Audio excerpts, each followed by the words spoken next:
Hello,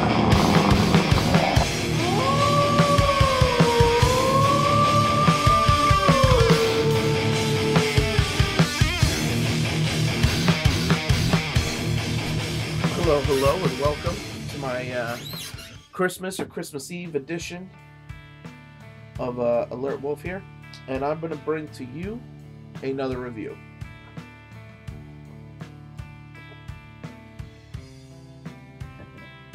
Now, this review is going to be of a new show that I'm doing, and it's going to be Hunter x Hunter, the 2011, obviously.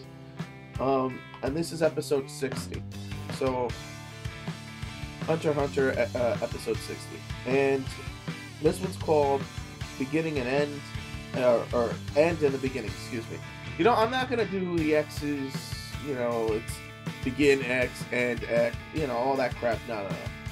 But, alright, just a little something on why I chose the anime. You know, and let me tell you something right now. You're going to get something a little different out of this review than you would get out of others. And honestly, this is the reason why I hesitated, but then it became the reason why I did it. As I said, I wasn't going to do any of the big three shows, because I feel like other people are doing it. And whereas Hunter x Hunter is probably in the top 6, the reason why I chose to do it is because, you know, I honestly love the series. Now, I've not read the manga, and that's the reason why I hesitated doing this originally, because a lot of people who do these reviews have read the manga, therefore they know what's happening, and this is way back from the manga. But let me say this. I have not read the manga at all. I mean, I think I checked out the Kurapika special. That's as far as I've read of the manga. The only reason why is because from where the TV show to where the manga is, I'm too far back and I'm kind of lost, so I haven't picked it up. Not because I didn't want to read it, but because me and manga in general, I didn't start liking some manga until the last year or two. So I used to just watch anime. So from this perspective, you're not going to get a manga perspective from me. You're just going to get an anime perspective. And I will say the pluses and minuses of this. Alright, obviously, the plus to having a manga background to doing a show like Hunter x Hunter is, well, the plus is very simple. You have a rich, in-depth knowledge of the show and the series and the characters deeper than the episodes that you're watching. And you know what's gonna happen. And that wealth of knowledge translates. Well. However, it's a double-edged sword. Because you know the one, you judge the other based on it. Now, I'm not saying there's anything wrong with that, because I do the same thing if it's something that I've read, the comic or the manga or whatever, and I've seen an adaptation, then I have to judge it as an adaptation. But what happens is sometimes it's a bad adaptation but a good episode. Perfect example, people who liked and hated SOA, or SAO, excuse me, not SOA, SAO. People said it was a bad adaptation, but I never read the thing, and other than the pacing, I thought it was a good anime. Same thing here. I have not read this, so therefore I have no idea how it is as an adaptation, but I'm not going to be judging it as an adaptation. I'm going to be judging it strictly as a manga. But see, and this goes into fillers, because you know, if there are fillers, I'm not going to know what it is. I mean, obviously, you can tell when something's a filler; it just feels like a filler. But so I'm going to be reviewing everything basically, because for me, technically, there are no fillers.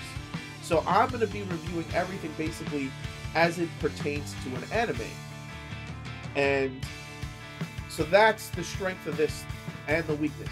You won't have the depth of knowledge that somebody who's caught up on the manga will have with me, and they're not going to judge this based on how good the manga was versus how good of a translation this is.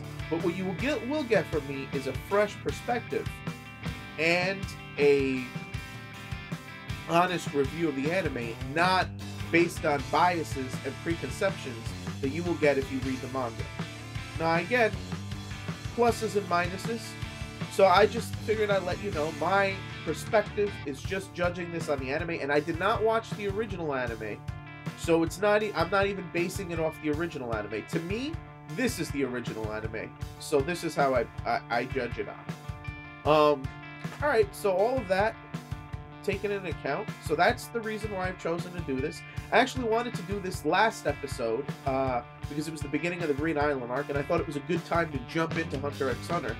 But you know, I ended up getting busy, Christmas, holiday stuff. I mean, so I didn't have the time to put out the video, and all my videos were late last week because of the things in my life. So, you know, I figured, what the hell, I'll just jump into episode 60, nice round number, and start. And basically, this episode starts off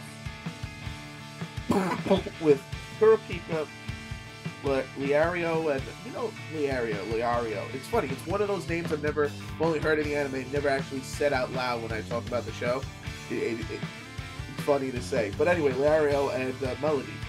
And basically, Kurapika is leaving. He has to go do his mafia stuff. And Liario's like, hey, you sure you didn't want to tell Gun and Killua that you were going? He's like, no, it's better this way. He talks to Melody. He tells Melody to watch out for him. Sometimes he can be a head even though he acts like he's so cool. She's like, I know. And then she goes on and says that that his heartbeat is the most pleasant here, that he should be a teacher or a doctor. He's like, well, you know, obviously he became a pro hunter to become a doctor, so.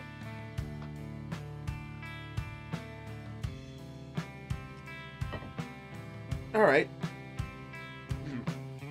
Then we get back to Gon and Killua, and Valerio fills him in. Gon's a little angry that he left without saying goodbye. He goes, you know, you did. And then, but we got to get ready. We got to go, because we got to, you know, they got to go audition. And so they get there, and it's an auditorium full of people. And you know, they're saying they're going to divide it into